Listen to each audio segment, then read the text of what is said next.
Buenas noches, mis hermanos. ¿Cómo están? Dios los bendiga. ¿Cómo han estado? A ver, tengo aquí en lista el hermano Rudy y Diana, ¿no? Familia Escobar Jiménez. Sí, buenas noches, licenciada. Buenas noches. Mi hermana Felipa también. Bien. Vamos entonces a iniciar la clase. A ver, denme un momento. Anoto para la lista de asistencia. Ya.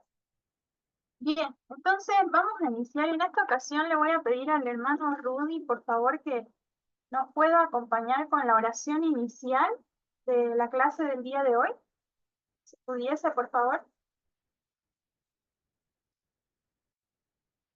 Licenciada, lo puedo hacer yo, es que mi esposo está de turno noche y no va a estar él ahora. Ah, ya, ya. Ya, bueno, ya, inclinemos nuestro rostro. Gracias, Señor, por otro día más de vida, por otra noche más, Señor. Gracias por lo que vamos a aprender, Señor. Danos entendimiento, Señor, y a la licenciada siempre darle sabiduría, Señor, para que podamos aprender todo lo que tú tienes para nosotros, Señor. Bendice el resto de la noche, Señor, y te dejamos el resto del día en nombre de tu Hijo amado, nuestro Señor Jesucristo. Amén. Amén. Amén. Bien, les voy a pedir, por favor, que puedan tener sus camaritas encendidas, hermana Felipa, hermana Diana, para así poder tener registro de que estaban presentes en la clase. Pasa que ya es un requisito que nos ha pedido el seminario, entonces, eso, por favor, ¿ya? Mientras vamos hablando, o más bien mientras les voy poniendo un video, les voy a poner un video acerca de algunos datos curiosos sobre lo que es la iglesia de Corinto, ¿no? Entonces, a ver, les comparto pantalla.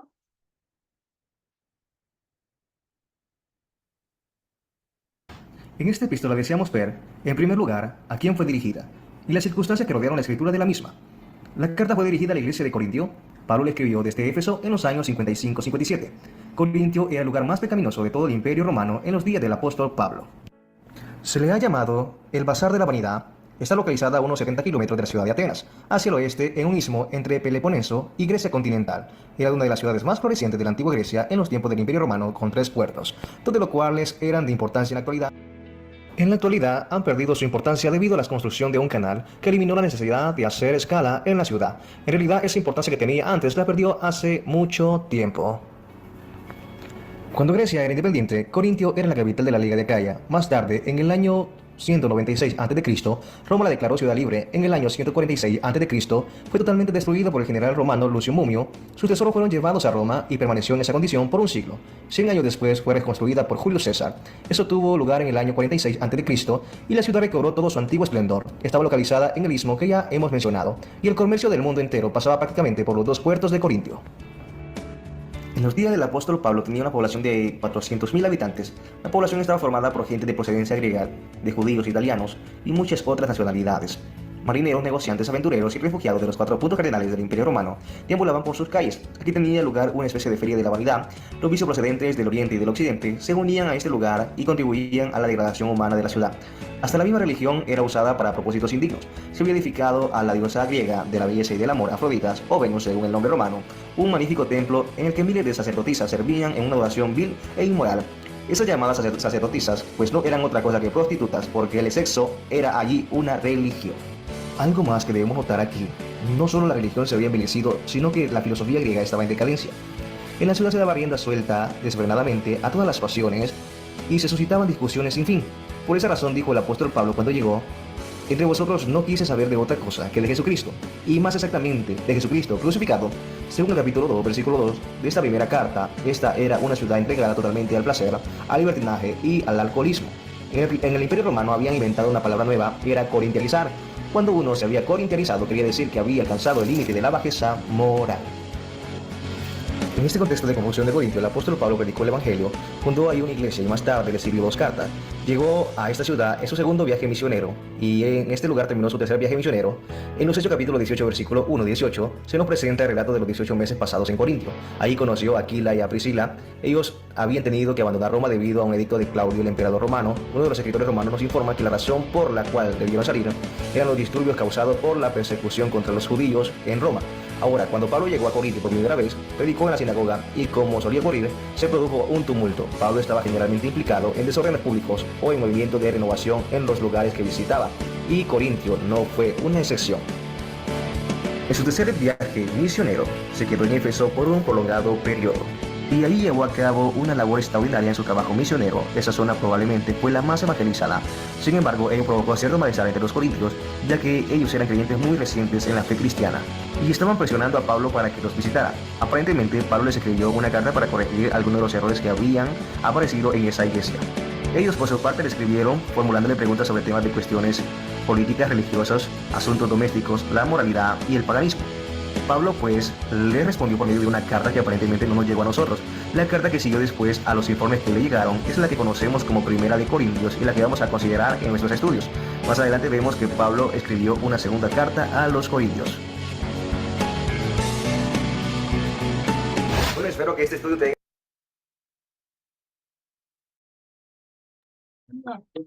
Bien. Básicamente son algunos datos curiosos, ¿no? De lo que es Corintio. Entonces, vamos a entrar ahora a lo que es el tema número 1 y se llama Desafíos de la comunidad cristiana en la iglesia primitiva. Entonces, bueno, el texto por si alguien quiere o necesita el texto de forma digital, me lo puede pedir, está 25 bolivianos, ¿sí? Entonces, para que yo se lo pueda pasar. ¿Qué más? Si tiene alguna duda, alguna consulta en el transcurso, me, me puede levantar la manito que hay aquí en Zoom para que yo pueda darle la palabra independientemente de dónde estemos en el tema y aclararle quizás las dudas que tenga, porque siempre surgen dudas, ¿no? Entonces, como les decía, el tema 1 hoy es los desafíos de la comunidad cristiana en la iglesia primitiva. Y vamos a estar hablando acerca de lo que es la unidad en la iglesia, ¿no? El cómo superar la división y enfocarnos en lo que es Cristo. Y básicamente es porque el apóstol Pablo en sus cartas a la iglesia de Corinto y a Timoteo, ¿no? Aborda algunos de los problemas más importantes y comunes que estaba enfrentando la iglesia primitiva. Como vimos, uno de los datos curiosos ahorita en el video es que cuando alguien decía ya se ha corintianizado, significaba que había llegado a la bajeza del desorden moral, ¿no?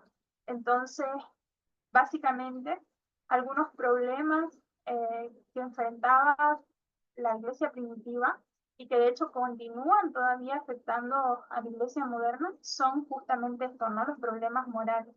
Entonces, aquí la comunidad cristiana ya en Corintio, que era una ciudad llena de diversidad cultural, diversidad social, económica, ¿no? Estaba comenzando a experimentar esas divisiones internas. También habían problemas de liderazgo, había problemas en las enseñanzas equivocadas que se estaban dando y como consecuencia también una falta de unidad en Cristo, ¿no?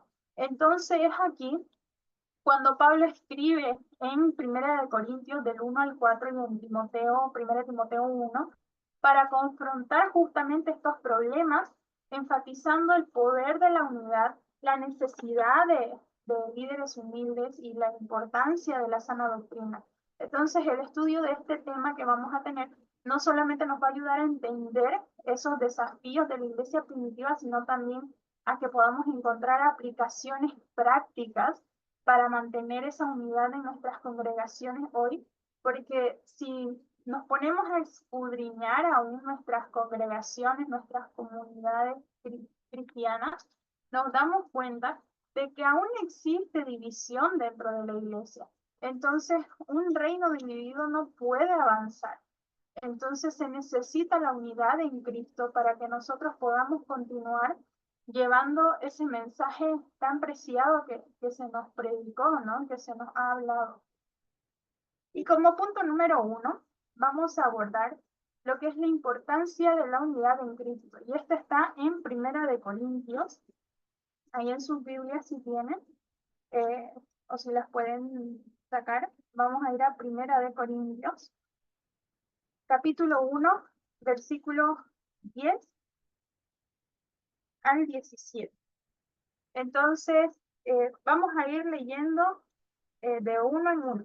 Entonces, yo leo uno, la hermana Diana lee uno y la hermana Felipe lee otro, y así hasta que terminemos hasta el 17. Amén. Entonces, dice así la palabra del Señor. ¿Está dividido Cristo? Os ruego, pues, hermanos, por el nombre de nuestro Señor Jesucristo, que habléis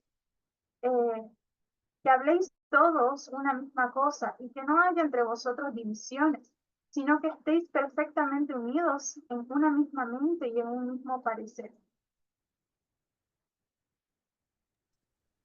Ya. 11. Porque he sido informado acerca de vosotros, hermanos míos, por los de Cloé, que hay entre vosotros contiendas.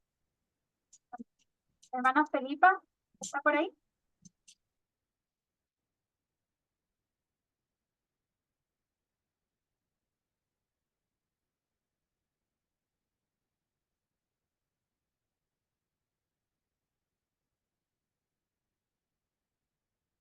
Bien, vamos a seguir entonces con nosotros nomás, hermanos.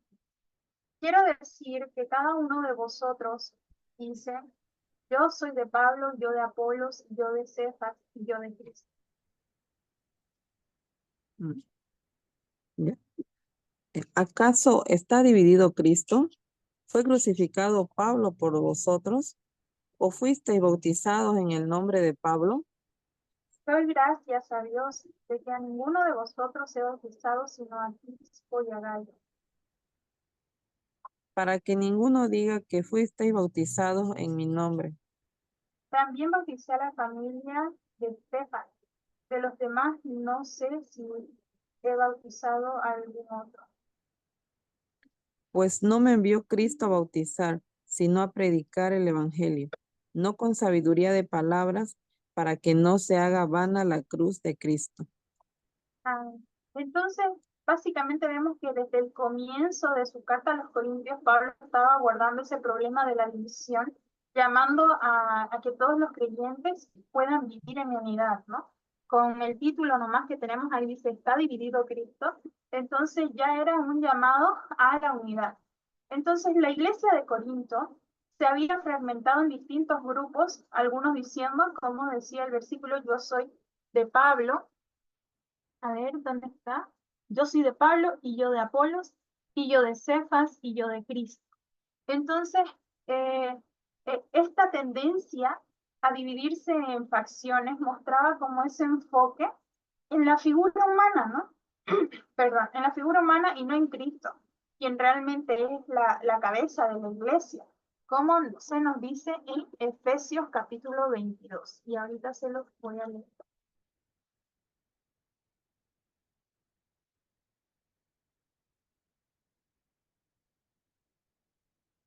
Efesios 1, 22 al 23 dice así.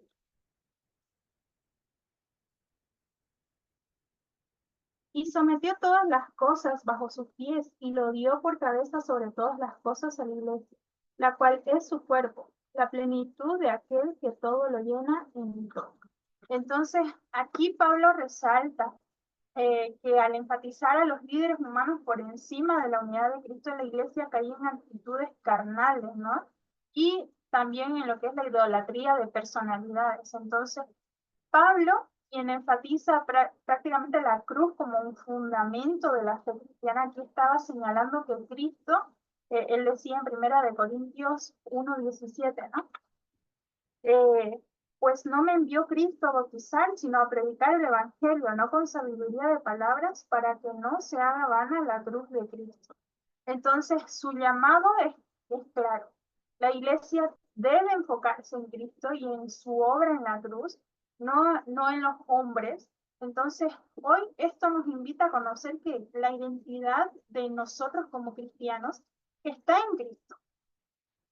No está en los líderes, no está en los predicadores, que aunque tienen un papel importante, obviamente, no son la razón de nuestra fe. Entonces, también como punto número 2, podemos ver en Primera de Corintios capítulo 3, versículos 5 al 9 y capítulo 4, versículo 1 al 2. Por favor, hermana Diana, si puede leer Primera de Corintios 3, 5 al 9 y yo voy a leer 4 del 1 al 2. 3, 5, ¿no? 5 al 9. Ya. ¿Qué pues es Pablo y qué es Apolos? Servidores por medio de los cuales habéis creído, y eso según lo que a cada uno concedió el Señor. Yo planté, Apolos regó, pero el crecimiento lo ha dado Dios. Así que ni el que planta es algo, ni el que riega, sino Dios que da el crecimiento.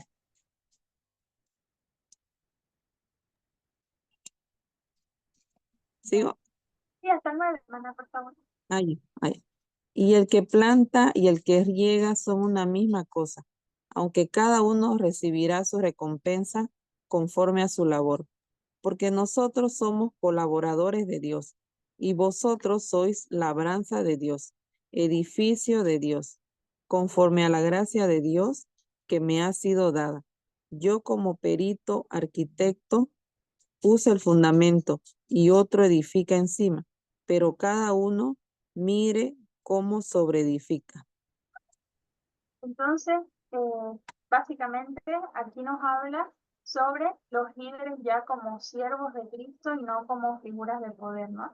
Y así dice 1 Corintios 4, 1 al 2. Dice el ministerio de los apóstoles. Así pues, téngannos los hombres por servidores de Cristo y administradores de los misterios de Dios. Ahora bien, se requiere que de los administradores que cada uno sea hallado. Entonces, ya aquí en el capítulo 3 de Primera de Corintios, Pablo estaba continuando su argumento, ¿no? Y describía a los líderes de la iglesia como siervos en Primera de Corintios 3:5, donde dice, ¿qué pues es Pablo y qué es Apolos? Servidores por medio de los cuales habéis creído, y eso según lo que a cada uno concedió el Señor. Entonces, con esta declaración, Pablo estaba intentando corregir la percepción equivocada del liderazgo que había en Corinto, ¿no? Entonces, recordándole que todos los líderes son siervos que trabajan para Dios. Entonces, Pablo y Apolos no son rivales ni figuras de competencia, sino que eran colaboradores de Dios, según lo vemos aquí en el versículo 9. Dice, porque nosotros somos colaboradores de Dios y vosotros sois labranza de Dios, edificio de Dios.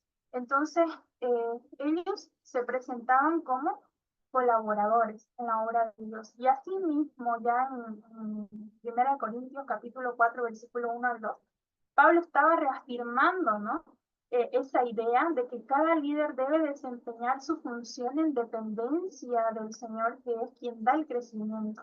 Entonces, estos versículos nos enseñan que el papel de un líder cristiano no es elevarse a sí mismo, sino servir con humildad y fidelidad. Entonces, hoy en día, en una época en la que a menudo se coloca, ¿no?, el carisma o la fama de los líderes por encima de lo que es la humildad y la verdad bíblica, Pablo nos está recordando que el verdadero liderazgo se define por ese servicio y por esa fidelidad a la palabra de Dios.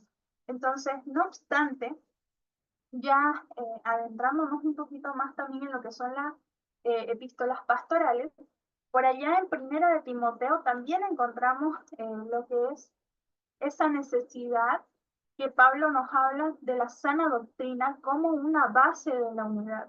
Entonces, vamos ahora a Primera de Timoteo, capítulo 1, del 3 al 7. Entonces, voy leyendo uno y usted lee otro, hermano. ¿Eh? Dice así. Como advertencia contra falsas doctrinas. Como te rogué que te quedases en Éfeso cuando fui a Macedonia, para que mandases a algunos que no enseñen diferente doctrina.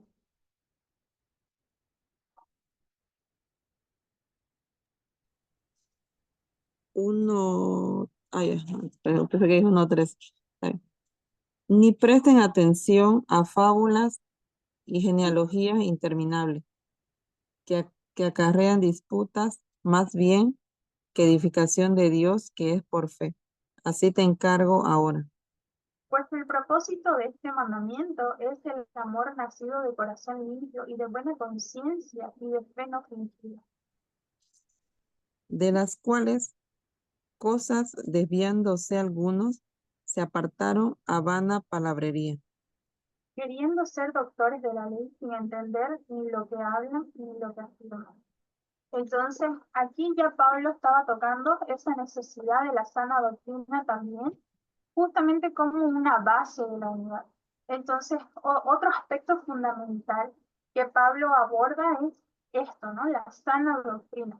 En su primera carta a Timoteo, Pablo estaba dando instrucciones para que se mantenga esa pureza en la enseñanza y que se eviten esas falsas doctrinas. Entonces, aquí él insta a Timoteo a, a mandar a algunos que no enseñan diferentes doctrinas, según lo que nos dice primera de Timoteo, versículo 1 al 3, como te rogué que te quedases en Éfeso cuando fui a Macedonia para que mandases a algunos que no enseñen diferente doctrina.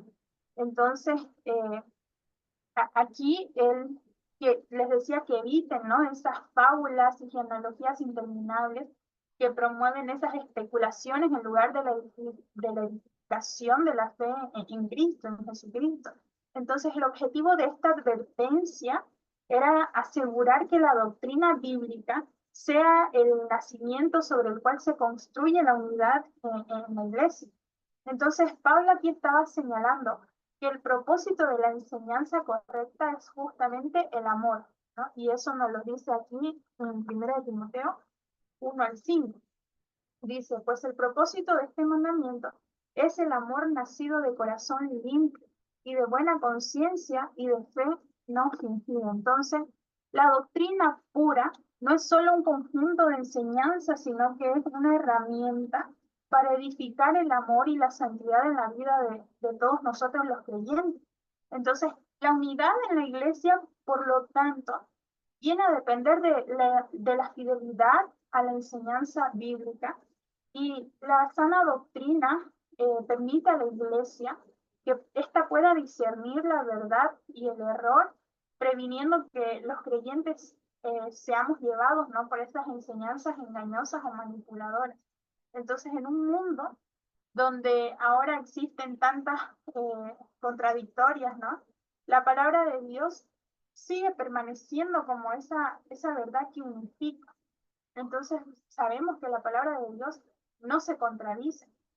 Y Jesús mismo oró al Padre diciendo en Juan 17:17, santifícalos en la verdad, tu palabra es la verdad.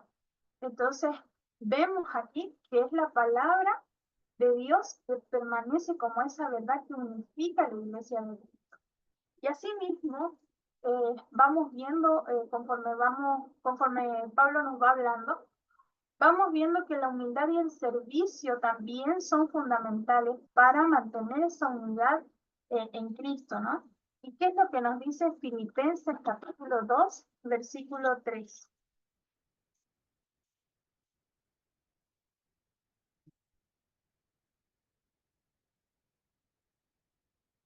Filipenses 2, 3 al 8. Entonces, igual, vamos leyendo de forma alternada. Dice así, nada hagáis por contienda o por vanagloria, antes bien con humildad, estimando cada uno a los demás como superiores a él mismo. no mirando cada uno por lo suyo propio, sino cada cual también por lo de los otros. Haya pues en vosotros este sentir que hubo también en Cristo Jesús, el cual, siendo en forma de Dios, no estimó el ser igual a Dios como cosa a que aferrarse, sino que se despojó a sí mismo, tomando forma de siervo, hecho semejante a los hombres. y estando en la condición de hombre, se humilló a sí mismo, haciéndose obediente hasta la muerte y muerte de cruz. Amén. Entonces vemos aquí esa humildad y el servicio como ese fundamento del liderazgo ya cristiano, ¿no? Entonces, el llamado a la unidad y a la humildad, perdón, en la iglesia se ven muy ejemplificados ya en lo que es la vida de Cristo, ¿no? Entonces, en Filipenses 2, Pablo nos da uno de los pasajes más profundos acerca de la humildad de Jesús. Entonces, diciéndonos que no hagamos nada por egoísmo, por vanidad, ¿no? Que es lo que justamente acabamos de leer ahorita. Entonces, este pasaje nos enseña que la verdadera unidad y el liderazgo cristiano no se logran con rivalidades, ¿no? Como muchas veces vemos en la iglesia, ni con ambiciones personales, quizás por un título, sino imitando a Cristo en humildad. Entonces, Él dejó su posición en el cielo, tomó la forma de siervo y murió en la cruz por amor a todos nosotros, por amor a la iglesia. Entonces, así como Cristo se humilló, nosotros como creyentes y especialmente nosotros como líderes en la iglesia, debemos estar buscando el bien de los demás por encima del de nosotros y actuar con humildad y servicio.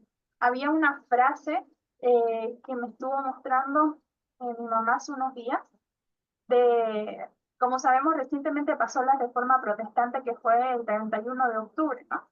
Entonces, ella estuvo investigando más acerca de Martín Lutero porque no tenía muy claro el rol que Martín Lutero había tenido en la Iglesia Católica y por qué es tan relevante aún para hoy nosotros como cristianos, en nuestra historia de cristianos, por qué es relevante. Entonces se puso a investigar y encontró una frase que le impactó a ella. Básicamente la frase decía que él era siervo del Señor y siervo de los siervos del Señor. Entonces, y ella decía, ¿cómo es posible que alguien que no tenía la verdad de Cristo porque era católico y demás, ¿no?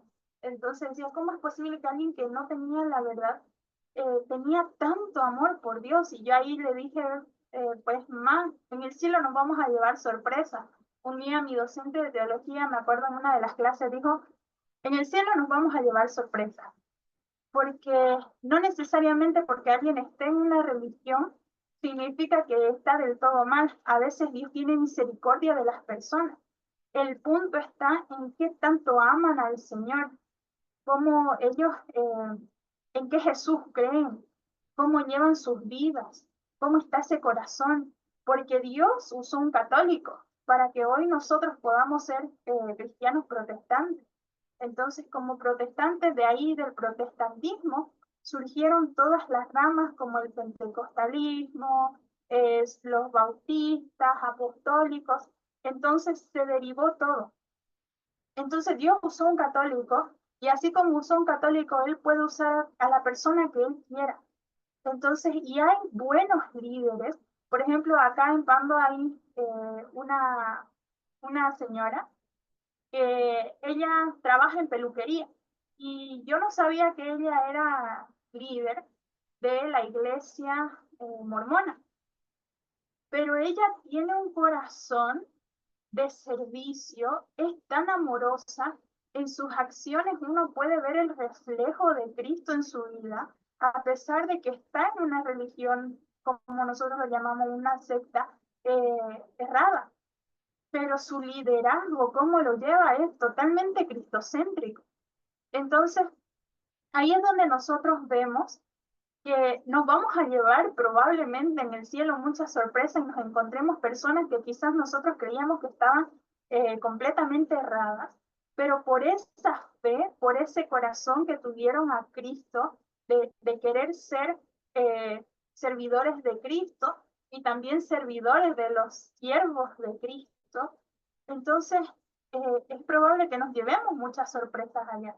Entonces, aquí este pasaje, porque tanto mormones como cualquier otra religión, la mayoría, no digo todas, manejan la Biblia, manejan algunos la Reina Valera 1960, otros ya la manejan en otras versiones, pero es aquí donde nos damos cuenta de aquellos líderes que se manejan conforme a las escrituras, conforme a la palabra de Dios, y encuentran esa imitación de su liderazgo en Cristo, esa humildad de su liderazgo en Cristo, siendo imitadores de Él más que de los hombres.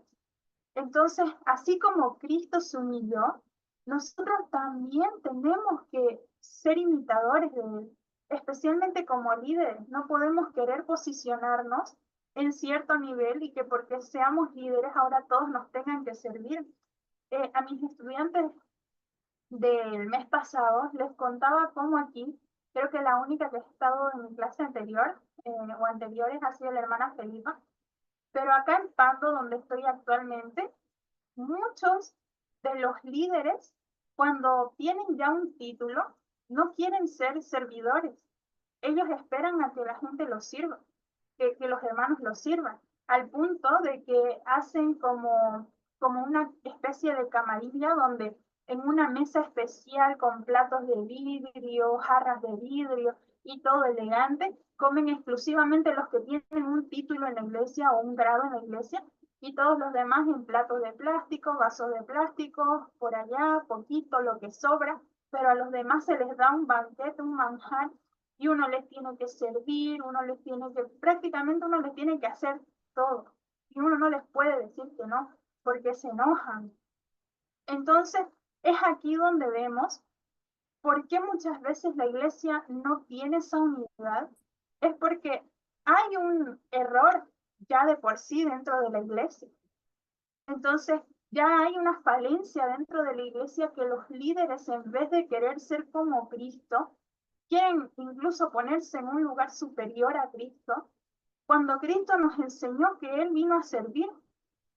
Entonces, si Cristo vino a servir, nosotros, por más que seamos pastores o tengamos, no sé, el cargo más alto que sea según nuestra denominación, para algunos es el apostolado, para otros no existe el apostolado en este tiempo, entonces, según su teología, cualquiera sea el grado que tenga, tiene que, mientras a uno más se le da, más se le demanda. Entonces, el que es líder tiene que ser el servidor de todos, el doble de los que no tienen un cargo. ¿Por qué? Porque se nos ha dado una responsabilidad y vamos a dar cuenta por esa responsabilidad. Entonces, por eso cuando hablan de que, ay, yo soy pastor, presbítero, no sé qué, y llevo tantos años y se halagan a sí mismos, cuando en Proverbios mismo nos dice que vale más que otros nos halaguen, que nosotros seamos halagados por nosotros mismos, ¿no? Entonces, esto es cuestión de que seamos líderes cristocéntricos, sigamos su ejemplo, para que también podamos tener una iglesia unida, sin excepciones. Y luego tenemos lo que es la unidad como testimonio del mundo, la unidad que hay en la iglesia como un testimonio en el mundo. Y para esto vamos a leer Juan capítulo 17.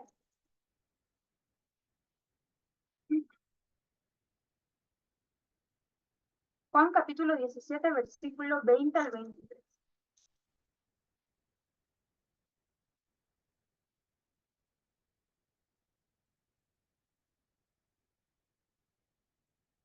Igual vamos a ir leyéndolo así de forma alternada.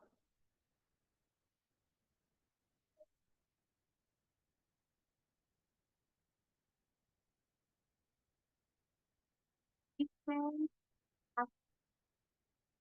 mas no ruego solamente por esto, sino también por los que han de creer en mí por la palabra de mí.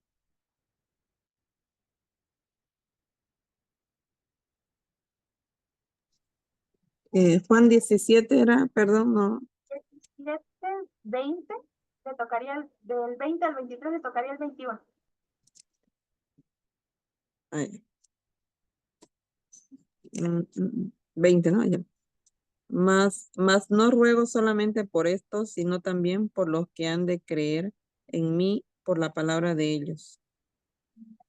Para que todos sean uno, como tú, oh Padre, en mí y yo en ti, que también ellos sean uno en nosotros, para que el mundo crea que tú me enviaste.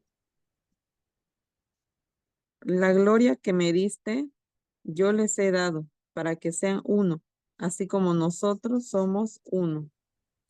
Yo en ellos y tú en mí, para que sean perfectos en unidad, para que el mundo conozca que tú me enviaste y que los has amado a ellos como también a mí me has amado. Entonces, finalmente vemos aquí cómo Jesús expresa, ¿no? Que la unidad entre sus seguidores iba a ser una señal de su amor y poder al mundo. Entonces, aquí Jesús estaba estableciendo que la unidad en la iglesia es un testimonio de su misión.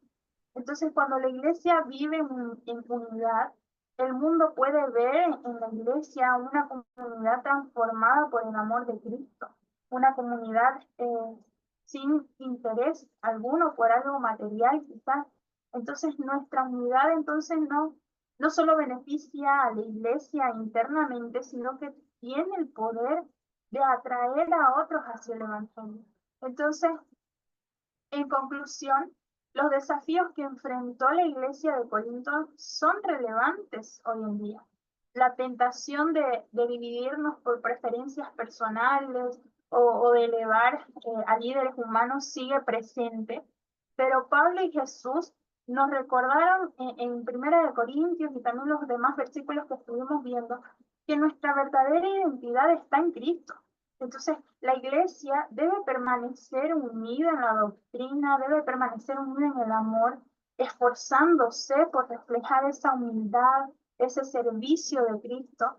Y al mantenernos en la sana doctrina también, la humildad y el amor mutuo, vamos a ver que podemos superar las divisiones, ¿no? Vamos a ver que podemos también dar un testimonio poderoso al mundo de la gracia y del amor de Dios. Entonces, básicamente es todo eso del tema 1 lo que vamos a estar tocando. Y hay una pequeña tarea que es que pueda leer Primera de Corintios 1 al 10 y que puedas reflexionar sobre cómo evitar divisiones. Y que luego de haberlo leído ya Primera de Corintios 1, 10, capítulo 1, versículo 10, haga una lista de maneras para fomentar la unidad en su iglesia.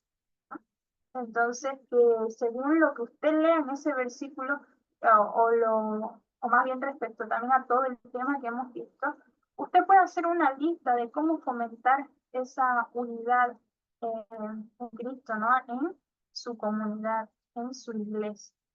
Entonces, esa es la tarea que van a tener, pero para la siguiente clase, es decir, la clase del día 1.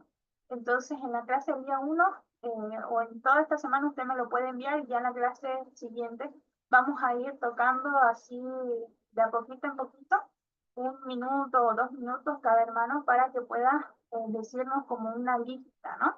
De qué maneras puede fomentar la unidad en su comunidad o en su iglesia. Y ahora, como la clase anterior estuvimos hablando netamente de lo que fue el contexto histórico y cultural de Corinto, el contexto histórico-cultural de Primera y Segunda de Timoteo y también de Tito. Entonces, nos atrasamos un poquito, pero vamos a estar viendo un poco del tema 2 hasta donde nos alcance en estos 13 minutos más. Y vamos a estar tocando lo que es la ética y la pureza del cuerpo en el contexto ya cristiano, ¿no?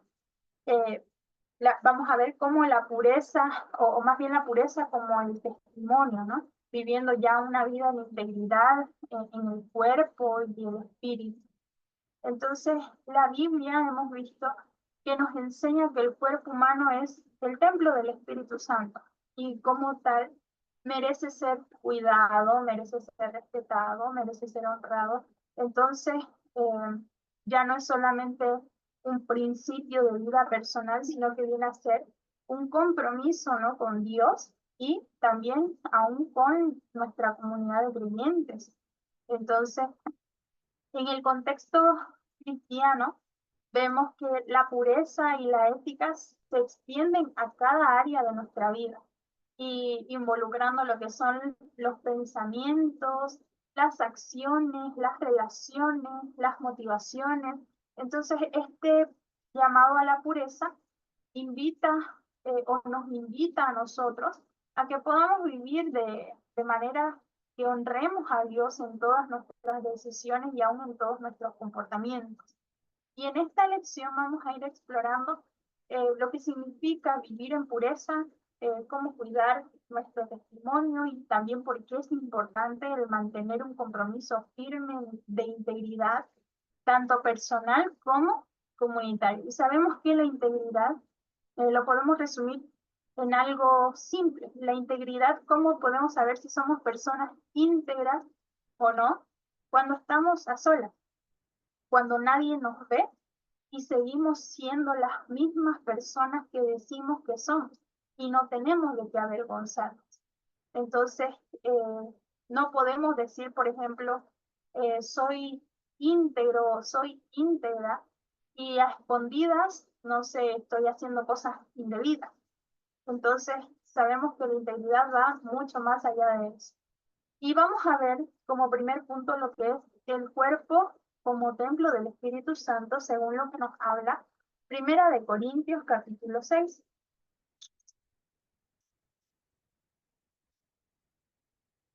Primera de Corintios, capítulo 6, versículos 19 al 20. ¿Lo puede leer, por favor, hermano?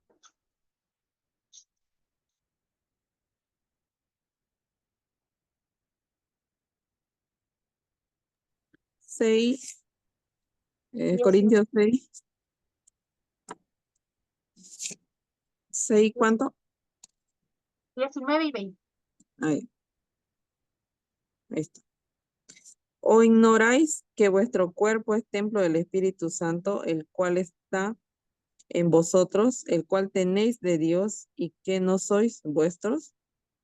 Porque habéis sido comprados por precio. Glorificad pues a Dios en vuestro cuerpo y en vuestro espíritu, los cuales son de Dios. Amén. Entonces vemos aquí cómo Pablo en su primera carta a los Corintios estaba destacando la importancia de que consideremos nuestro cuerpo como ese lugar sagrado, ¿no? Un templo de Dios. Y este pasaje nos enseña que la vida de nosotros los creyentes debe reflejar esa reverencia por el Espíritu Santo, quien está morando actualmente en nosotros. Entonces, cada acto que involucra el cuerpo, desde nuestras relaciones hasta los hábitos cotidianos, debe ser una expresión de sumo respeto hacia Dios. Entonces, el honrar el cuerpo implica reconocer el valor que tiene a los ojos de Dios, ¿no? Y cuidarlo, obviamente, evitando todo tipo de prácticas que lo deshonren o deshonren nuestro cuerpo o lo dañen. Y hoy en día, en un mundo donde la imagen física y las tendencias, ¿no?, pueden llevarnos a actitudes poco saludables, este recordatorio de Primera de Corintios nos llama a esa vida de sobriedad y respeto, no solo por nosotros mismos, sino también por quienes nos rodean. Y, y digo esto de la imagen física porque justamente recientemente ha salido en septiembre, si no mal recuerdo, una película que se llama La Sustancia, ¿no? Y ahí en esa película, no sé si la han visto, muestra cómo el ser humano por ese afán de querer belleza, juventud, destruye su cuerpo hasta tal punto que llega a un horror, ¿no? De ver muchas personas que entraron al cine, salieron todas perturbadas por las cosas que se mostraban en la película, otros no fueron tan aptos para verlos, o otros se salieron en medio de la película porque no aguantaron tanto. Entonces, sin embargo, siempre dicen, ¿no?, que la realidad supera la ficción. Y si bien esa es una película de ficción, yo creo que no está muy lejos de la realidad, de lo que el ser humano es capaz de hacerse a sí mismo en su cuerpo con tal de obtener lo que quiere, no solamente con prácticas deshonrosas, sino también aún quizás algunos con mutilaciones, modificaciones del cuerpo, que eso lo hemos visto desde hace muchos años, que por ejemplo hombres que se cortan la lengua a la mitad, ¿no? Y, y en fin, un montón de cosas que se hacen a su cuerpo sin saber que son, o más bien con la ignorancia de no saber que son templo del Espíritu Santo y en algunos casos muchas de estas personas no, no son creyentes, pero hay otros que sí lo son y aún siendo creyentes y sabiendo que son templos del Espíritu Santo, no les importa, ¿no? Aún con todo eso siguen haciendo y deshaciendo con el templo. Entonces, es por eso que este recordatorio de Primera de Corintios nos llama a esa vida de sobriedad, de respeto, ¿no? No solo por nosotros mismos, sino también de quienes nos rodean. Entonces también tenemos la pureza sexual, que es el llamado a una vida de santidad, según lo que vemos en Primera de Tesalonicenses, que vamos a ir viendo. Primera de Tesalonicenses, capítulo 4, versículo 3 al 5. Igual, si lo puede leer, por favor, hermano. Primera de Tesalonicenses, capítulo 3, 4 y 5.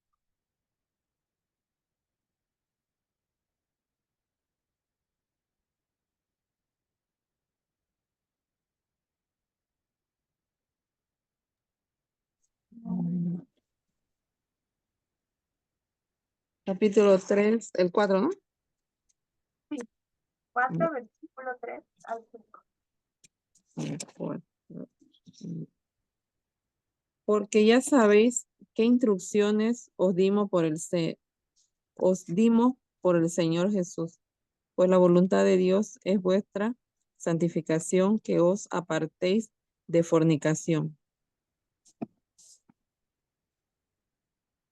¿Sigo? Sí, hasta el 5, por favor. Que cada uno de vosotros sepa tener su propia esposa en santidad y honor, no en pasión de concupiscencia, como los gentiles que no conocen a Dios. Que ninguno agravie ni engañe en nada a su hermano, porque el Señor es vengador de todo esto, como ya os hemos dicho y testificado. Entonces aquí la pureza sexual es un tema en la ética cristiana, ¿no? Entonces Pablo aquí está instruyendo a los creyentes de Tesalónica. Y este pasaje, o en este pasaje, Pablo estaba enfatizando esa pureza sexual, que es una expresión de santidad y de respeto tanto a Dios como también a nosotros mismos.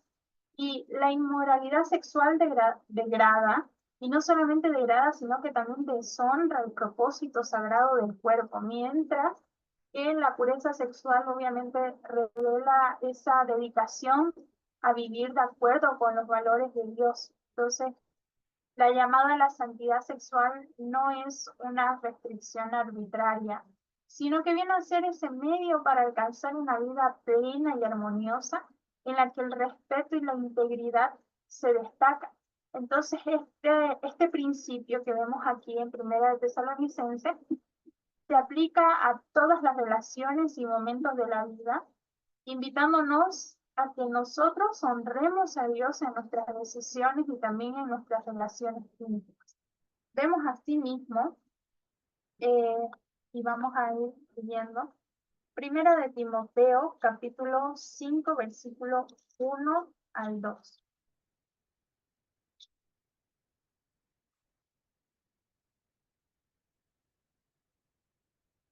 Vemos ahí sobre el respeto y la pureza en la comunidad. Entonces, igual si lo pueden leer, por favor, hermano. 5, 1 y 2. capítulo 5, ¿no? 1 y 2. Sí. Ya. Deberes hacia los demás.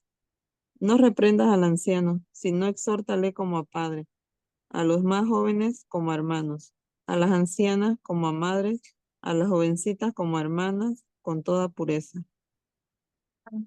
Entonces, vemos aquí que el llamado a la pureza no se limita, ¿no?, a lo que es la vida personal, sino que también incluye el cómo tratamos a los demás en nuestra comunidad.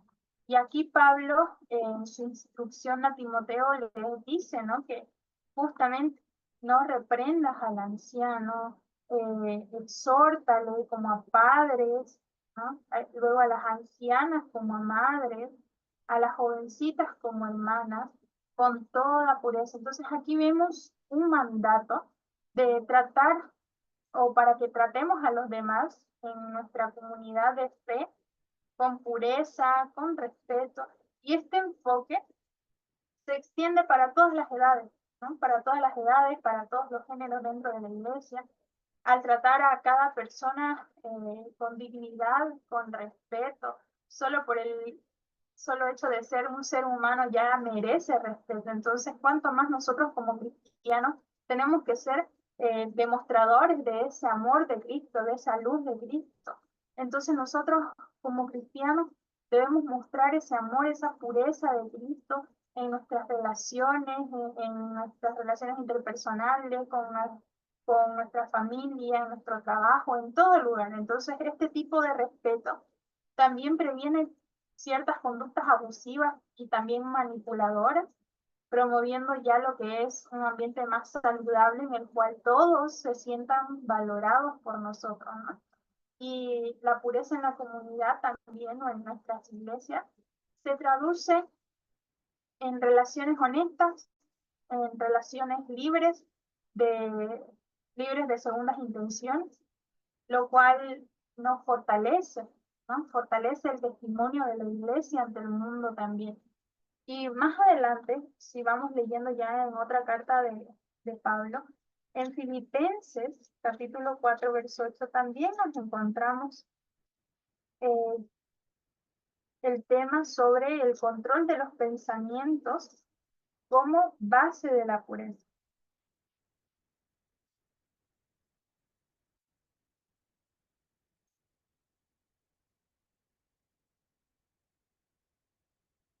¿Lo puede leer, por favor, hermano? 4:8. Filipenses 4:8. Sí, por favor. Ya. En esto pensad.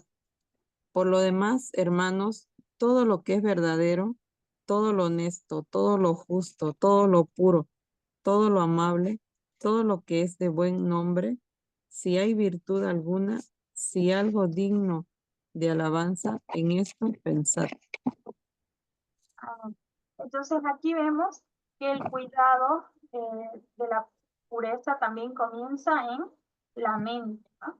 La escritura nos instruye a nosotros como creyentes a que podamos mantener pensamientos en cosas que también honren a Dios.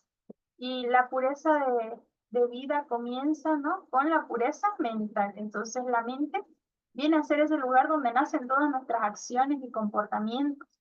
Si permitimos que pensamientos impuros o pensamientos negativos crezcan, inevitablemente vamos a estar afectando nuestras acciones, nuestras decisiones. Entonces aquí Pablo estaba instruyéndonos o instruyendo a los creyentes a que puedan llenar su mente de todo lo que es digno, de todo lo que es puro, ¿no? Porque una mente renovada produce una vida que glorifica a Dios. Y hoy en día en este mundo lleno de distracciones, lleno de mensajes opuestos a los valores bíblicos, el que cultivemos una mente pura es un acto de disciplina espiritual y amor a Dios. No hay otra forma. Es simplemente disciplina espiritual, oración, ayuno, esperando y rogando que el Espíritu Santo nos renueve la mente, los pensamientos, porque en nuestras propias fuerzas no lo podríamos hacer. Entonces, luego vemos también el llamado a la modestia en el comportamiento y la apariencia. Y para esto le voy a pedir por favor que lea Primera de Pedro, Primera de Pedro 3, versículo 3 al 4.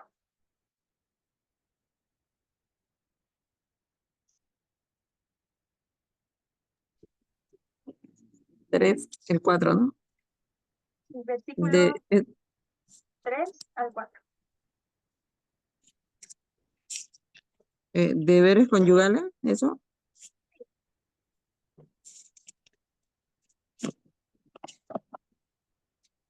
Uno, tres. Uno, tres, ¿no ve? Sí, Primera de Pedro, capítulo 3, versículo 3 al 4. Ah, ya. Tres, ya. Vuestro atavío no sea el externo de peinados ostentosos, de adornos de oro o de vestidos lujosos, sino el interno, el del corazón, en el incorruptible ornato de un espíritu afable y apacible, que es de grande estima delante de Dios.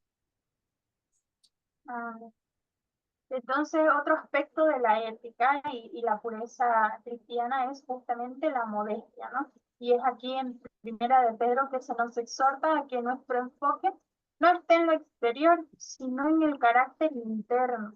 En otra versión dice que su belleza no sea la externa, que consiste en adornos, cuentos, como peinados ostentosos, joyas de oro y vestidos lujosos, que su belleza sea más bien la incorruptible, la que procede de lo íntimo del corazón y consiste en un espíritu suave y apacible. Esta sí que tiene mucho valor delante de Dios. Entonces, eso dice en otra versión. Entonces, este llamado a la modestia implica una vida que se distingue más que todo por su sencillez, por su humildad, que evita justamente lo que dice aquí, la ostentación, que evita el egoísmo. Entonces, Pedro aquí invita a los creyentes a cultivar un carácter, ¿no?, que sea reflejado en la humildad de Cristo. Y aunque la apariencia exterior también tiene su importancia, lo que Dios realmente valora es la belleza interna, aunque la apariencia exterior también es importante, como les decía hace un momento. Pero eh, Dios realmente ve lo interno, ve nuestro corazón. Y eso es lo que se manifiesta en acciones, eso es lo que se manifiesta en actitudes que glorifican también a Dios. Entonces la modestia no es solo una expresión de respeto a nosotros mismos y a los demás, sino también que es una forma de vivir en integridad también y en pureza. Y luego, ya por último, este último punto que es la pureza como también testimonio del mundo, que está en Mateo capítulo 5, verso 16.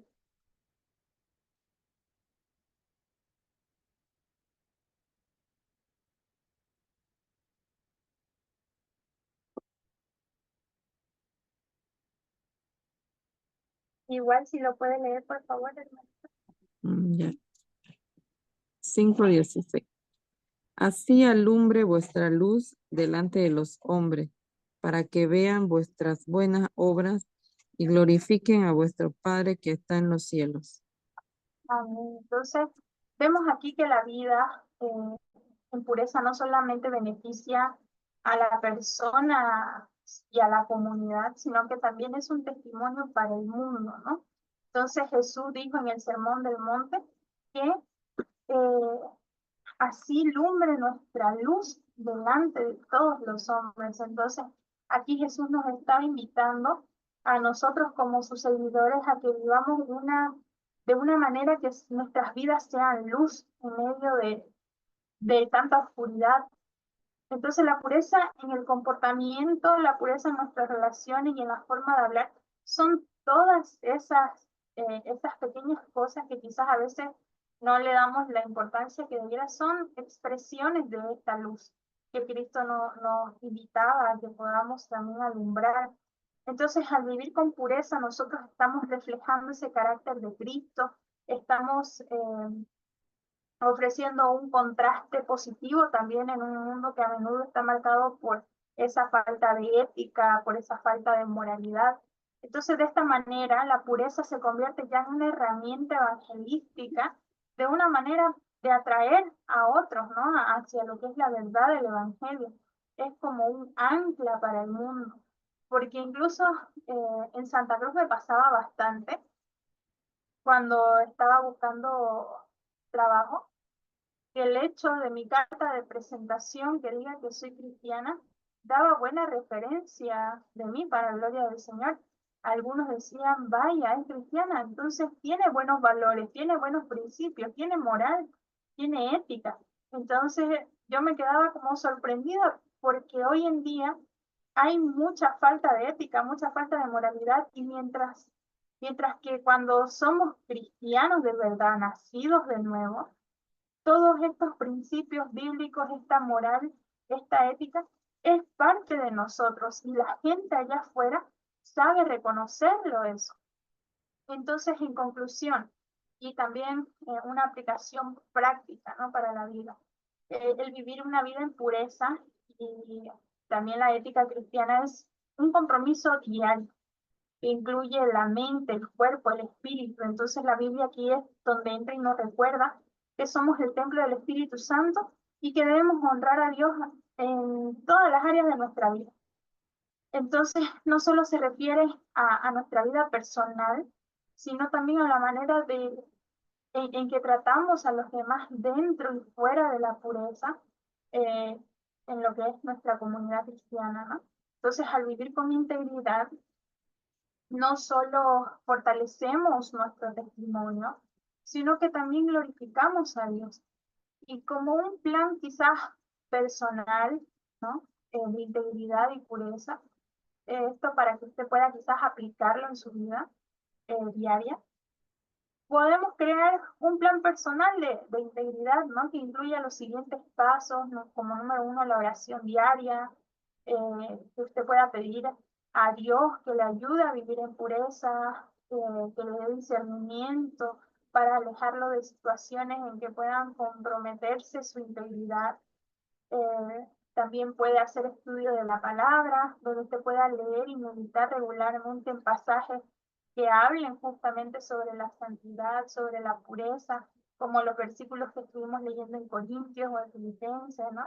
También sobre la rendición de cuentas, que usted quizás pueda buscar un buen amigo o un mentor, tal vez, alguien que usted considere como un mentor, un líder cristiano maduro en la fe, con quien pueda hablar honestamente sobre quizás luchas, desafíos que tenga en cualquiera de estos temas.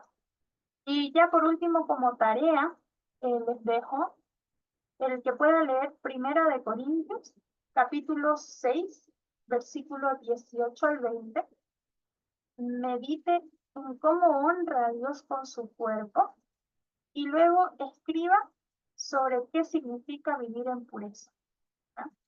Repito, lea Primera de Corintios, capítulo 6, versículos 18 al 20 y medite en cómo honra a Dios con su cuerpo y luego escriba sobre qué significa vivir en pureza.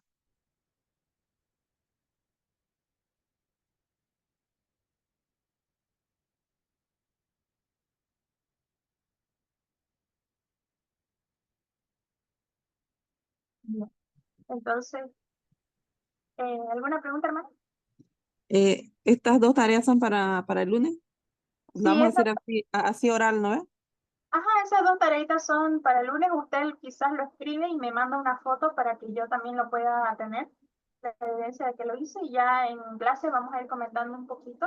Así a grandes rasgos, 1 minuto o 2 minutos máximo, Ujú. un poquito de qué significa para usted vivir, ¿no? En pureza.